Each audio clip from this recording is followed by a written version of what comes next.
تربیت یافتہ جو اشخاص یا ان کے جو لوگ ہوتے ہیں وہ ہر شخص کی شخصیت کا ایک عکس ہوتے ہیں، اور بلا شبہ جس مقرر کو میں دعوت خطاب دینا چاہتا ہوں ان کی اپنی تعارف شخصیت اس قدر خوبصورت ہے کہ مجھے مجبوراً قلم اٹھانا پڑا، اور ان کے لیے بڑا عرق لہو سے میں نے ایک شعر تخلیق کیا ہے۔ میری ذاتی کاوش ہے کہ میں ان کی نظر کرنا چاہوں گا کہ تو نے دیکھا ہے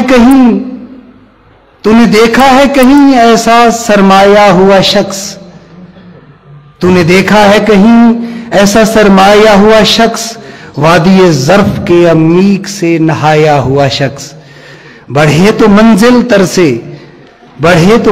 تر سے رکے تو سکوت سمندر، صاحب مراج فن جوہر با کمال مہکایا ہوا شخص۔ اور ٹیم پارس کی طرف سے مجھے ایک شعر پڑھنے کا اس سے وہ خصوصی ریکویسٹ ہوئی ہے کہ میں تو خود پر بھی اسے کفایت سے خرچ کروں، وہ ہے مہنگائی میں بہت مشکل سے کمایا ہوا شخص۔ سامعین کرام، آپ سب کی بھرپور تالیوں کی گونج میں میں دعوت خطاب دوں گا ایڈوکیٹ سپریم کورٹ سابق صدر ڈسٹرکٹ بار ایسوسی ایشن جناب حبیب احمد پارے صاحب سر۔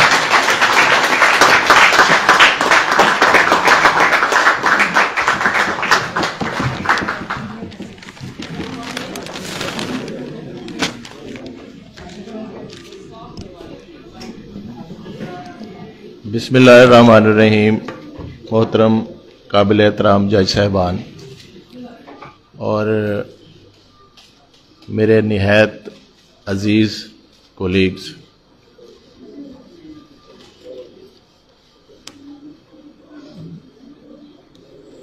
مجھے نہایت خوشی اور میرے لیے بہت بڑی عزت کا مقام ہے کہ آج جو امانت ہم پر فرض ہے اس میں سے کچھ میں لوٹانے کی پوزیشن کے لیے کھڑا ہوا ہوں۔ چونکہ یہ اصولی طور پر تربیتی نوعیت کے پروگرام ہے اور اس وقت جو بینچ اور بار میں سب سے بڑا مسئلہ ہے وہ ہے بھی یہی، سینئرز وکلا اور جو ہمارے ینگز لائرز ہیں ان کے درمیان فاصلے پیدا ہو چکے ہیں، بینچ اور بار کے درمیان فاصلے پیدا ہو چکے ہیں، لیکن بیسیکلی یہ ایک کلاس روم کی طرح ہیں، ہم ایک سکول کی طرح ہیں۔ جو سینئر ہیں ان کی یہ ڈیوٹی ہے کہ انہوں نے نئے آنے والوں کو سکھا کے جانا ہے۔ ہمارا کوئی مکتب اور نہیں ہے سکھانے کا، کوئی انسٹیٹیوٹ نہیں ہے، اور جو ہمارا دوسرا ذریعہ ہوتا ہے وہ قابل احترام عدالتیں ہوتی ہیں۔ ہم خیر خوش قسمت طبقے میں سے ہیں، جب ہم آئے تھے تو جو عدالتیں تھیں ان کا رویہ ایسا ہوتا تھا سکھانے والا، اور آج تک میری زندگی میں ایک ہیبٹ ہے کہ کوئی جج صاحب اگر کوئری فرماتے ہیں، پوچھتے ہیں، ذمہ داری لگاتے ہیں تو ہم سمجھتے ہیں کہ ان سے اچھا جج کوئی نہیں ہے۔ آج میں آپ کو پریکٹس کے بارے میں جی پلیز، یہ خطاب تھا جناب حضرت محمود صاحب کی طرف سے حبیب احمد پارے صاحب اور معزز ججز صاحبان و دیگر مقررین کی اعزاز میں جناب حضرت محمود صاحب کی طرف سے پرتکلف کشمیری چائے سرو کی جا رہی ہے، جو ان کی ذاتی خواہش ہے کہ ڈیورنگ پروگرام ہی سرو کی جائے۔ جناب حضرت محمود صاحب۔ علامہ صاحب کا بہت شکریہ۔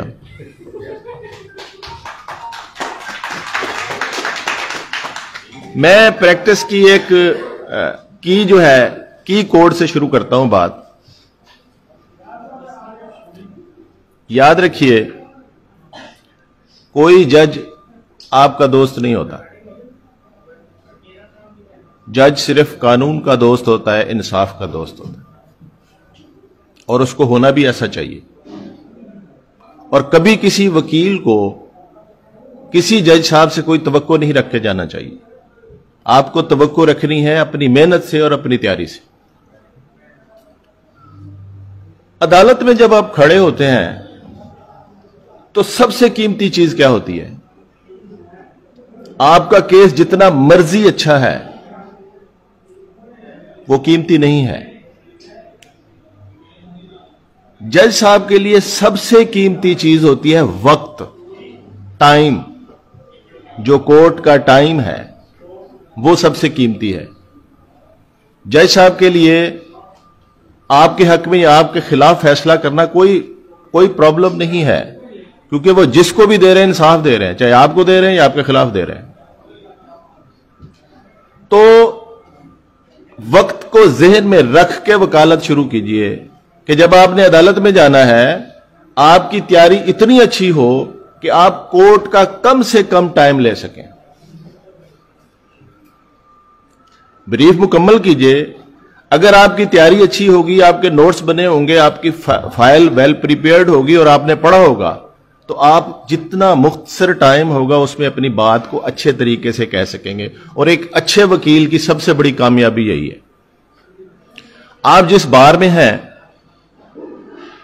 یہ ایسے سمجھیے کہ وکالت کی راج دہانی ہے. اب دیکھیے ہم کورٹوں میں گھنٹوں بحث کرتے ہیں اور کورٹیں سن رہی ہیں ہمیں خندہ پیشانی سے. جو آپ بڑی عدالتوں میں جاتے جائیں گے آپ کو یہ سہولت ختم ہوتی جائے گی. وہاں وقت کی قدر ہے. کہیں بڑے سے بڑے کیس میں آپ کو 5 منٹ ملیں گے، کہیں 2 منٹ ملیں گے، کہیں 1 منٹ ملے گا. سو اپنی تربیت کو ابھی سے اسی طرح کیجئے کہ آپ نے وقت کو مد نظر رکھ کے جانا ہے. اور پھر ایک امانت بھی سمجھ لیجئے کہ آپ کے پیچھے جو لوگ ہیں، جتنے سائلین آج کی کاز لسٹ میں ہیں، 50 ہیں، 100 ہیں، 20 ہیں، یہ سارا وقت ان کی امانت ہے. اگر آپ زیادہ وقت لیں گے دوسروں کی امانت میں خیانت کریں گے. تو آج جو شروع میں میں نے کہا تھا وہ یہ تھا کہ میڈیکل ایویڈنس یا فرانزک سے بارے میں جو ہوگا مجھے کچھ کہنا ہے. چونکہ مجھے جب کہا گیا تو میری سمجھ یہی تھی کہ جب ایک ابتدائی دور کے پریکٹس میں لائر آتا ہے تو اس کا سب سے پہلے واسطہ انہی چیزوں سے پڑتا ہے. اس کے پاس ضمانت آ جائے گی، اس کے پاس میڈیکل بورڈ کی درخواست آ جائے گی، اس کے پاس کوئی چھوٹا ٹرائل آ جائے گا، جو کہ چھوٹے ٹرائل میں ہارٹ کیسز زیادہ ہوتے ہیں. تو اس لیے میں نے اسی پہ پھر کاشف صاحب کی طرف سے ایک اور حکم ملا کہ جی آپ فوجداری جو مقدمات ہیں اس کی جو فائل پریپریشن ہے اس پہ بھی کچھ کہیے. تو میں پہلے وہیں سے شروع کرتا ہوں. فوجداری مقدمات میں زیادہ کام نہیں ہوتا. اس میں چند چیزیں ہیں. مثال کے طور پر آپ ضمانت میں شروع میں ضمانت میں آئیں گے، اگر آپ یا کوئی آدمی جب اریسٹ ہوگا تو ریمانڈ میں جائیں گے. ریمانڈ میں آپ کو کسی چیز کی تیاری کی ضرورت نہیں ہے. ایک آپ کے پاس ایف آئی آر ہوگی، اس کا رول ہوگا یا ریمانڈ میں پر پڑا ہوگا آپ نے، اور متعلقہ لا کا آپ کو پتا ہونا چاہیے. فائل پریپریشن شروع ہوتی ہے ضمانت سے. اب اس میں ضمانت ہو سکتی ہے، اس میں نگرانی ہو سکتی، فوجداری نگرانی، اس میں فوجداری اپیل ہو سکتی ہے، یا جب آپ ٹرائل کر رہے ہیں اس کی فائل کیسے تیار ہوگی. اب ضمانت کے مرحلے میں اگر دیکھا جائے تو 3 طرح کی ضمانتیں ہیں. قبل از گرفتاری جب آپ جائیں گے، جب کوئی آدمی اریسٹ نہیں ہوا تو 498 سی آر پی سی میں جائیں گے. اگر کوئی اریسٹ ہو گیا بیفور آفٹر اریسٹ میں جائیں گے، 497 سی آر پی سی میں جائیں گے. اگر آپ نے کسی کی منسوخی میں جانا ہے 497(5) سب سیکشن 5 کے تحت جائیں گے آپ. ان تمام کی فائلنگ میں چونکہ اتنا زیادہ میٹیریل انوالو نہیں ہوتا، سو چاہیے کیا؟ پہلے نمبر پر آپ ایف آئی آر کو پڑھیے. ایف آئی آر کو پڑھنے کے بعد اس میں جتنے ملزمان ہیں ان کے نام لکھیے. اگلی چیز یہ دیکھیے کہ ان سے کون سا ہتھیار منسوب ہے یا کون سا ایکٹ منسوب ہے، اس ایکٹ کو لکھیے، پھر اس ہتھیار سے اس نے کیا کیا یا کس کو مارا وہ لکھیے، اس ایکٹس کا رزلٹ کیا ہوا، یعنی کون سی انجری ہوئی، اس کی کائنڈ میں جائیں گے اور اس کی سزا کتنی ہے۔ اس طرح کہ اگر آپ انجرڈ کو اٹھائیں تو پتا ہو کہ اس انجرڈ کو کس کس نے مارا، اس انجری کا رزلٹ کیا ہے اور اس کی سزا کیا ہے۔ اور اگر آپ ملزم کو اٹھائیں تو ملزم کا آپ کو پتا ہو کہ اس ملزم نے کس کس کو مارا اور وہ کون کون سی انجری تھی اور اس کا رزلٹ کیا ہوا۔ یہ آپ کے فائل نوٹ میں ہوگا۔ اب ضمانت کے مرحلے پہ چونکہ ٹینٹیٹو اسیسمنٹ ہوتی ہے، اب اس کے ساتھ آپ کو میڈیکل، چونکہ وہ آگے پورا سبجیکٹ آ رہا ہے اس کو میں ادھر لے جاؤں گا۔ اس کے ساتھ اب فائل جب یہ تیاری کی حد تک تو اتنا کافی ہے، یہی کچھ ہونا ہے، باقی جو لا ہوگا۔ اب اس بارے میں ایک جو ریکوائرمنٹ ہے بیسک، اس کے لیے ہم کو زبیر کیس پڑھنا چاہیے، P L D 1986 supreme court 173۔ اس میں ایک پرنسپل لے ڈاؤن کیا گیا تھا کہ ہر ضمانت اسی کورٹ میں جائے گی جس نے اس کا پہلے سے فیصلہ کیا ہوا ہے۔ یہ ہمارے ہاں ایک لیگل ٹرم ہے کہ ایمبیگوٹی سے بچنے کے لیے کہ فیصلوں میں ویریشن نہ آ جائے، اس لیے بہتر ہوتا ہے، پراپرٹی ڈیمانڈ ہوتی ہے کہ ایک ہی کورٹ اس کو سنے۔ تو زبیر کیس میں یہ ریشو پہلے طے ہوئی تھی کہ ایک ہی کورٹ اس کو سنے گی۔ اگر پہلی ضمانت گئی ہے تو آپ سرٹیفکیٹ دیں گے کہ یہ پہلی ضمانت ہے، اگر دوسری، تیسری، چوتھی ہے تو پھر آپ تمام کا اس میں نوٹ دیں گے تاکہ وہ اسی جج کے پاس جا سکے جس میں تھی۔ سال 2002 میں آنریبل سپریم کورٹ نے تمام اس معاملے میں پیش آنے والے معاملات اور مشکلات کو مد نظر رکھتے ہوئے اس کو ری وزٹ کیا، جس میں تمام پاکستان کے ہائی کورٹس کے چیف جسٹس صاحبان کی تجاویز کو لیا گیا اور اٹارنیز کو شامل کیا گیا۔ اس کے بعد اس کیس کو دوبارہ کچھ مزید کنڈیشنز کے ساتھ کیا گیا۔ ری وزٹ یہ پبلش ہوا ہے 2002 S C M R page 171، revisit Zubair case کے نام سے ہی۔ اس میں یہ ایک کنڈیشن کا اضافہ کیا گیا کہ اس سے پہلے جتنی بھی درخواست ضمانتیں فیصلہ ہوئی، درخواست ضمانتوں کی کاپی اور ان کے فیصلوں کی کاپی، جب تک آپ ساتھ نہیں لگائیں گے درخواست ضمانت انٹرٹین ہی نہیں ہوگی۔ سو یہ فائل کی پریپریشن کا پہلا طریقہ، درخواست ضمانت کے باٹم پہ آپ نوٹ دیں گے، سرٹیفکیٹ کونسل کی طرف سے ہوگا کہ یہ درخواست ضمانت پہلی ہے، دوسری ہے یا کس کس کورٹ سے ہوئی ہے۔ اور یاد رکھیے یہ وکیل کی بنیادی ذمہ داری ہے۔ زبیر کیس میں ہی کہا گیا کہ اگر وکیل غلط نوٹ دے گا تو یہ مس کنڈکٹ ہے۔ سو یہ بڑی سیریس بات ہے، ہماری قابل احترام عدالتیں اس اگنور کر دیتی ہیں، ہمیں رعایت دے دیتی ہیں۔ اس لیے یہ وکیل کی اپنی ذمہ داری ہے کہ اس پہ تفتیش کرے، اور یہ کوئی مشکل کام نہیں ہے۔ ایک دائری رجسٹر ہے، آپ آنریبل اگر سیشن لیول کی ضمانت ہے آپ آنریبل سیشن کورٹ میں چلے جائیے، وہاں ایک دائری رجسٹر ہے، وہ چیک کر لیجئے۔ اور اب تو کمپیوٹرائز سسٹم ہو گیا، بہت آسان ہو گیا ہے۔ ادروائز اس میں ایک بچت کا راستہ ہے، وہ یہ ہے کہ جب آپ وہ نوٹ دیتے اس میں ریفر کر دیجئے کہ یہ میرے موکل نے فراہم کی ہے انفارمیشن یا اس کے بھائی نے کی ہے، اس کا ریفرنس لکھیے، اس کے دستخط کروا دیجئے۔ لیبلٹی آپ پہ کم ہو جائے گی، لیکن بہرحال زبیر کیس کے مطابق یہ لیبلٹی ہے کونسل کی، اسی نے پوری کرنی ہے۔ اس لیے، اور یہ نوٹ اس لیے اہم ہے کہ کورٹ آپ پہ ٹرسٹ کرتی ہے، جو آپ لکھ دیتے ہیں عدالت اس پہ ٹرسٹ کرتی ہے، اور عدالت کے احترام کا پھر طریقہ یہی ہے، اظہار یہی ہے کہ پھر ہم کوئی غلط نہ لکھیں۔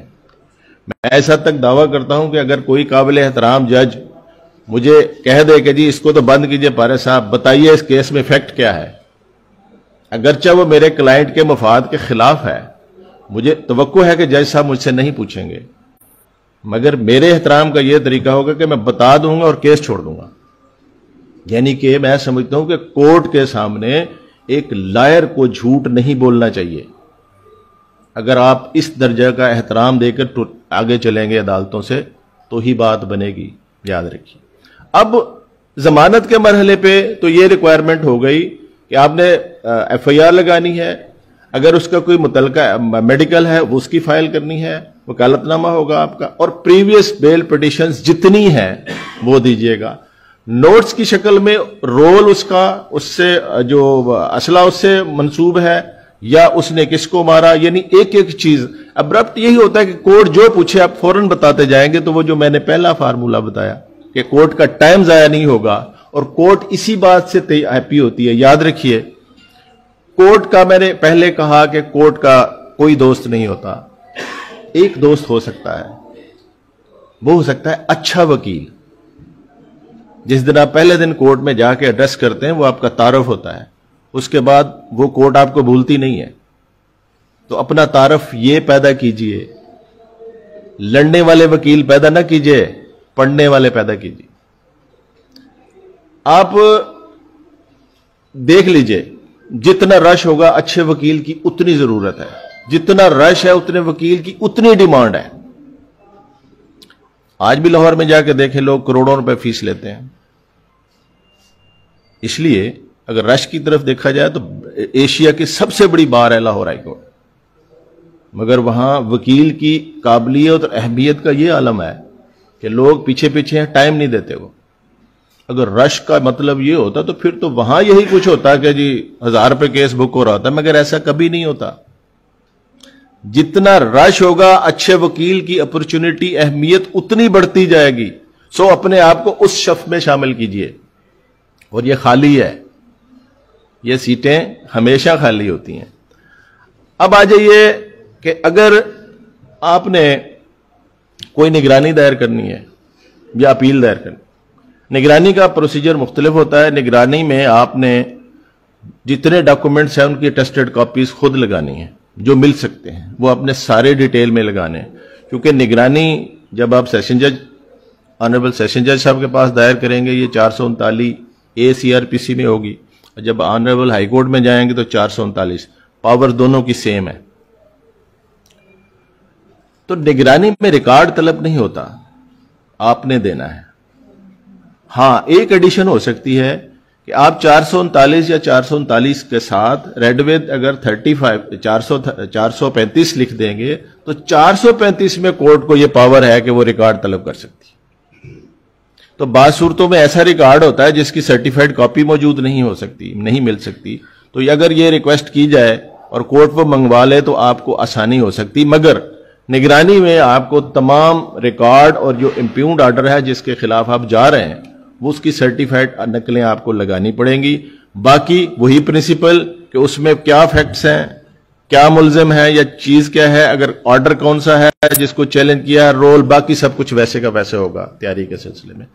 اسی طرح جب آپ اپیل کریں گے فوجداری میں تو اس میں صرف اپیل میں آپ کو اپیل جو انڈر اپیل آرڈر ہوتا ہے وہ آرڈر کی سرٹیفائڈ کاپی ہوتی ہے.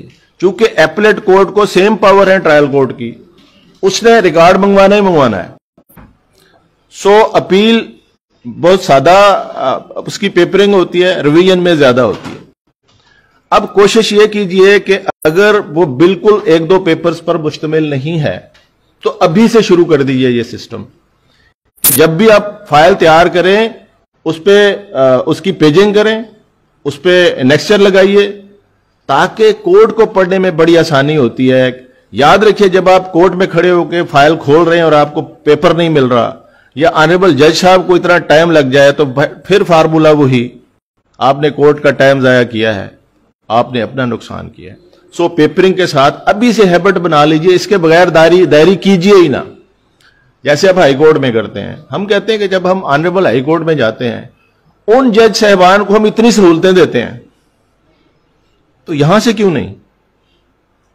سب سے بڑا تو ہمارا اپنا فائدہ ہے، یعنی جتنی جلدی میں بات سمجھا سکوں اتنا آسان ہے.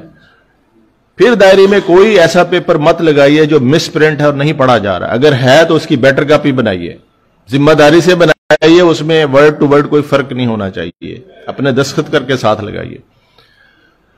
اس طرح ہو جائے گی. اب اس میں یہ اتنی مشکل تیاری نہیں تھی. ایک چیز پہ میں صرف بتاتا ہوں کہ ٹرائل کورٹ میں جب آپ فائل تیار کریں گے وہ کیسے ہوگی. ٹرائل کورٹ میں سب سے پہلے آپ 173 کی رپورٹ پڑھیے. اس 173 کی رپورٹ وہ ایک بھی ہو سکتی ہے، زیادہ بھی ہو سکتی ہے، بار بار آ سکتی ہیں. 173 کی رپورٹ میں جتنے گواہ ہیں ان کی لسٹ بنا لیجیے. میں جو کرتا ہوں لسٹ بنا لیجئے. فرض کرو کمپلینٹ ہے، آپ نے کمپلینٹ کی ظاہر ایک سٹیٹمنٹ ہوگی جس پہ کمپلینٹ ہوئی، کمپلینٹ لگائیے. پھر آپ نے پورا کیس پڑھنا ہے اور پوری پولیس فائل پڑھنی ہے. اس شخص نے کس کس جگہ پہ انویسٹیگیشن کو جوائن کیا اور کون سی سٹیٹمنٹ دی، کون سی ریکوری میمو فرد بنی جس پہ اس نے دستخط کیے، ڈیٹ وائز اس کو لگاتے جائیے. یعنی ایک PW1 جو بھی ہے وہ گواہ کم مستغیث، اس کے نیچے جتنی اس کی سٹیٹمنٹ ہے اس کو ایک جگہ لا کے بند کر دی، نتھی کر دیجیے. اب آئی وٹنس پہ آ جائیے. آئی وٹنس نے کیا کیا، 161 کی سٹیٹمنٹ دی، پھر کسی ریکوری میں شامل ہوا، اس کی 161 ہوگی، ریکوری میمو ہوگا، اس کا نقشہ ہوگا. جتنی پروسیڈنگ وہ کرتا جائے گا وہ آپ اس کے لگا کے علیحدہ کر لیجیے. اب آپ کے پاس ٹیکنیکلی ہر گواہ کا ایک پلندہ جو تیار ہو چکا ہے. اس کے دو فائدے ہوتے ہیں. اگر آپ پروسیکیوشن سائڈ سے ہیں، جب اس گواہ کی شہادت آپ کرائیں گے آپ سے کوئی پیپر مس نہیں ہوگا، کوئی شہادت کوئی سٹیٹمنٹ اس کی رہ نہیں جائے گی. اور جب آپ کراس کریں گے تب بھی اس کی کوئی چیز آپ سے مس نہیں ہوگی. پھر اس کے لیے آپ کو پوری فائل نہیں پڑھنی پڑے گی. فائل کو تو بند کر دی، آپ نے صرف ایک پیپر اٹھانا ہے کہ یہ PW ہے، اس کے اتنے ڈاکومنٹ ہے اور اس سے میں نے یہ پوچھنا ہے. اس کے بعد جب شہادت شروع ہو تو پھر اس کے دو اسی طرح پلندے بنائیے. ایک کے اوپر ایگزیبٹ لکھیے، ایک کے اوپر PW لکھیے. جو PW ہوتا جائے اس کا نام لکھیے، اس کا نمبر PW12 اس کے آگے اس کا نام لکھیے، اس کی شہادت اس کے نیچے. اسی طرح جتنے ہوتے جائیں گے آپ اس کے نیچے لگاتے جائیں گے. تو جس دن آپ اگلی شہادت کے لیے آئیں گے پچھلی پڑھ کر آئیں گے، آپ کے پاس ریکارڈ موجود ہوگا. اسی طرح جو ایگزیبٹ لگ رہے ہیں ان کا بھی ایک علیحدہ بنا لیجئے. تو جس دن آپ آرگومنٹس کے لیے فائنل پہ جائیں گے آپ کے پاس صرف 2 پیپر ہوں گے، کوئی فائل پڑھنے کی ضرورت نہیں. آپ یہ ہے آسان طریقہ اگر کریں گے. جب آپ PWs لکھیں گے سب سے اوپر چارج لگائیے، چارج کے نیچے ایویڈنس، اور ایویڈنس کے نیچے جو 342 کا سٹیٹمنٹ ہوگا وہ لگائیے. اس کے بعد اگر کوئی شہادت ہے تو یہ آپ کا شہادت سائڈ ہو گئی. اسی طرح جب ایگزیبٹ میں جائیں گے ایک طرف ایگزیبٹ لکھیں گے ڈاکومنٹس، اور اس کے درمیان ایک اور چیز ہوتی ہے، جو آرٹیکلز پیش ہو رہے ہوتے ہیں اور ان کو ایگزیبٹ ہو رہا ہے ان کو P لکھا جاتا ہے. P کا جو پریزنٹ کیے گئے ان کی علیحدہ سے لسٹ ہوگی کہ یہ کس ڈاکومنٹ میں ہے. تو اس طرح جو فوجداری فائل ہوگی دونوں سائڈوں میں جب آپ تیار کریں گے تو آپ کے پاس بالکل کلیئر موجود ہوگی. اب آرگومنٹس میں کیا چیز ہوتی ہے، فارمولا وہی ٹائم والا یاد رکھیے. ایویڈنس میں آپ جتنے پیپرز ہیں آپ شہادت کے ان کی لائنوں کو نمبر کر لیجئے. اوپر سے لکھتے جائیے، مثلا 25 لائنیں ہیں، اوپر سے 20 لکھیے، نیچے سے 1 to 10 کر دیجئے. تو اس کا مطلب جب آپ آرگو کریں گے تو آپ کو بڑی آسانی ہوگی کہ فلاں PW فلاں پیج کی فلاں لائن پر یہ چیز موجود ہے. کورٹ کو آسانی ہوگی اور آپ کو خود آسانی ہوگی. اب جو چیز اپنے ہائڈ کرنی ہے وہ گراؤنڈز آپ علیحدہ بنا لیں گے کہ کس گراؤنڈ پہ آپ نے جانا ہے اور کیا کرنا ہے. تو اس طرح یہ جو فائلنگ ہے فوجداری اتنا مشکل کام نہیں ہے یہ، مگر اس پہ جو اصل چیز ہے وہ یہ ہے کہ آپ کی کمانڈ ہونی چاہیے. فوجداری ایک کین مائنڈ آدمی کا کام ہے، اسی لیے فوجداری وکیل دلیر بھی ہوتے ہیں اور نامور بھی ہوتے ہیں. اب دوسرے مرحلے کی طرف چلتے ہیں. میڈیکل ایویڈنس یا فرانزک سے متعلق جو اسپیکٹ ہے فوجداری وکالت میں یا سول وکالت میں انتہائی ضروری تو ہے، مگر انتہائی مشکل ہے، اس لیے کہ یہ ہمارا سبجیکٹ نہیں ہے۔ لا کی کتابیں ہمیں اویلیبل ہیں، ہم پڑھ سکتے ہیں، لا کی کتابوں کو بتانے سمجھانے والے بھی بہت ہوتے ہیں، مگر جو میڈیکل سے متعلق چیزیں ہیں چونکہ یہ ایکسپرٹی ہے اور یہ ہماری ڈومین میں اویلیبل نہیں ہوتی، اس لیے اس پہ برسوں کی محنت درکار ہے، ایکسپیرینس درکار ہے، آپ کے سورسز درکار ہیں۔ سورسز میں بتا دوں آپ کو، اگر فوجداری پریکٹس کرنی ہے یا میڈیکل کی جورس کی طرف جانا ہے، اس کو سمجھنا ہے، سب سے پہلے آپ کی اچھے لائرز کے ساتھ کمپنی ہونی چاہیے۔ نمبر 2، اچھے ڈاکٹرز کے ساتھ آپ کی ضرور آپ کا تعلق ہونا چاہیے، جن کی مدد آپ کو پڑے گی، کیونکہ قدم قدم پر ایسی چیزیں ہوتی ہیں جس کو سمجھنے کے لیے آپ کو ان سے کنسلٹ کرنا پڑے گا۔ اینیہو، میرے تجربات میں جو کچھ ہے وہ میں عرض کرتا ہوں۔ سب سے پہلے تو یاد رکھیے کہ قانون کی دنیا میں اگر آپ کو پتہ نہیں ہے کہ قانون کیا ہے تو اتنی پریشان کن بات نہیں ہے، مگر اگر آپ کو یہ پتہ نہیں ہے کہ قانون کہاں ہے تو یہ پریشان کن بات ہے۔ سو یہ سیکھیے کہ قانون کہاں ہے، یہ آپ کو ڈھونڈنا آتا ہو۔ اگر آپ کو پتہ ہے کہ قانون کیا ہے تو پھر تو بہت اچھی بات ہے، لیکن قانون کہاں ہے کو ڈھونڈنا، یہی بیسک ایک وکالت کی ابتدائی جو ہے وہ سیڑھی ہے، اور میں اسی طرف آج جاؤں گا کہ ہم نے چیزوں کو ڈھونڈنا کیسے۔ سب سے پہلے جو ہمارے ہاں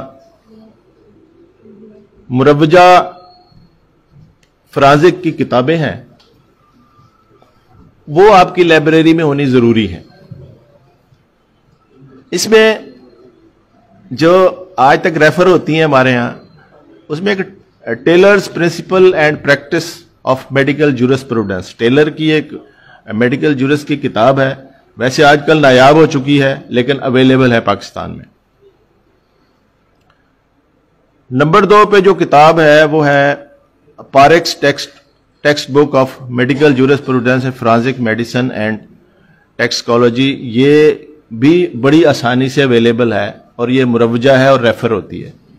سب سے زیادہ جو کتاب ہمارے ہاں ریفر ہوتی ہے، جس کو قابل احترام عدالتیں بہت اعتماد کا درجہ دیتی ہیں اور اس کو تسلیم کرتی ہیں، وہ ہے مودی کی میڈیکل جورسپروڈنس اینڈ ٹیکسکالوجی۔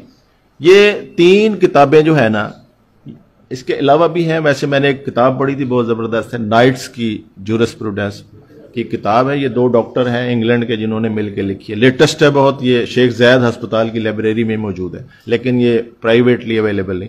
اینیہو، یہ 3 بکس جو ہیں یہ آپ کے پاس ان میں سے کم از کم 1-2 ضرور آپ کی لائبریری میں ہونی چاہیے، چونکہ ریفر آپ ہمیشہ یہیں سے کریں گے۔ یاد رکھیے، جو ڈاکٹر آپ کے پاس شہادت دینے آیا ہوتا ہے وہ ایکسپرٹ اوپینین کے زمرے میں تو آتا ہے، ایکسپرٹ وٹنس تو ہے، لیکن آج تک کی پریکٹس میں تجربہ یہ ہوا کہ وہ بالکل ایکسپرٹ نہیں ہوتا، ایبسولوٹ نہیں ہوتا۔ اچھے ڈاکٹر ہیں، قابل بھی ہیں، مگر کتنے ڈاکٹر ہیں جن کو جب پوچھا جاتا ہے ان کو بیسک چیزوں کا ہی پتہ نہیں ہوتا۔ تب آپ اس ڈاکٹر کو کنٹراڈکٹ کس سے کریں گے؟ جب کورٹ کو بتائیں گے کہ اس کی شہادت ٹھیک نہیں ہے تو اس کے ریفرنس میں یہ بک ہی دیں گے۔ اور لا یہ ہے کہ اگر کسی میڈیکل ایکسپرٹ کی جو رائے ہے وہ کسی جو ایتھینٹک کتاب ہے اس کی رائے سے مختلف ہے تو پھر کتاب کو مانا جائے گا، پھر ڈاکٹر کو نہیں مانا جائے گا۔ اس لیے کتاب آپ کی پہلی استاد ہے اور اس کو ذہن میں رکھ کے چلیے۔ اب اس میں جو قانون شہادت کے آرٹیکل ہیں اس سے متعلقہ ہو سکتے ہیں، وہ ہیں 59 اور 60 قانون شہادت کے، اور 46 ڈائنگ ڈکلریشن جس میں ہوتا ہے۔ ڈائنگ ڈکلریشن میں بھی چونکہ میڈیکل کا کنسرن زیادہ ہے۔ اس کے علاوہ چیپٹر 3 آف قانون شہادت کے آرٹیکل 18 سے 29 یہ پڑھنے چاہیے، یہ ریلیونٹ ہے۔ اسی طرح سی آر پی سی میں 509 اور 510 سیکشن جو ہیں، جس میں ایک تو میڈیکل کی ایویڈنس ہے، دوسرا پرسی ایڈمیزیبل کون سی رپورٹس ہیں